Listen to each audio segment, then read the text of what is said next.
প্রচণ্ড দাবদাহে জল পিপাসা সকলেরই লাগে। সেই জলের ব্যবস্থা মানুষ কোনোভাবে করে ফেলতে পারলেও হাতিদের পক্ষে সেটা হয়ে ওঠে না। তাই এমনই একটি ঘটনা ঘটল লোধাশুলিতে।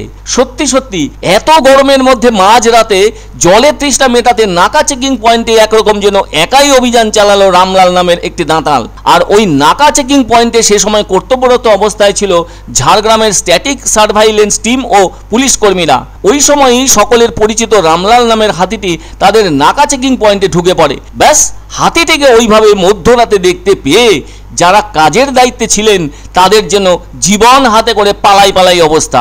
এদিকে ব্যস্ত রামলাল মানুষের ওসব ডিউটি ফিউটি বুঝতেও চাইছেন না।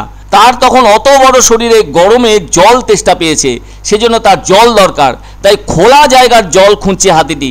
মানুষের যেমন এক আধ বোতল জল হলেও সমস্যা মিটে যায়, কিন্তু হাতির ক্ষেত্রে তো সেটা অসম্ভব। হাতির তৃষ্ণা পাওয়া মানে বিরাট ব্যাপার, আর তার তখন শুঁড়ে টেনে জল খাবার তৃষ্ণা। ফলে সেই পরিমাণ জলের দেখা পেতে ব্যস্ত হয়ে পড়েছে হাতিটি। এমন অবস্থায় নাকা চেকিং পয়েন্টে যারা কর্তব্যরত ছিলেন তাদের তো তথই বচে অবস্থা।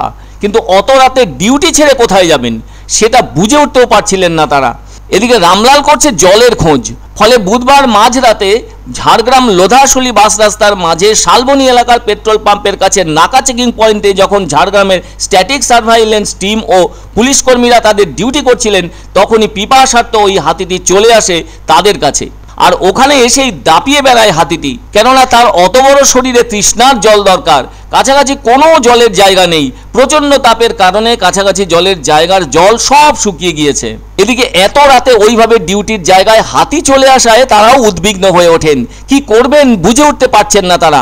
ওই মুহূর্তে তারা চিন্তায়ও পড়ে যান হাতিটিকে কিভাবে জলের ব্যবস্থা করে দেবেন সেই ভেবে। তখন নাকা চেকিং এর কাজ তারা আপাতত বন্ধ করে রাখেন, আর তারা ভাবতে থাকেন কি করা উচিত তাদের। ওদিকে হাতিটি জলের খোঁজ পেতে এদিক ওদিক ছুটোছুটি করছে।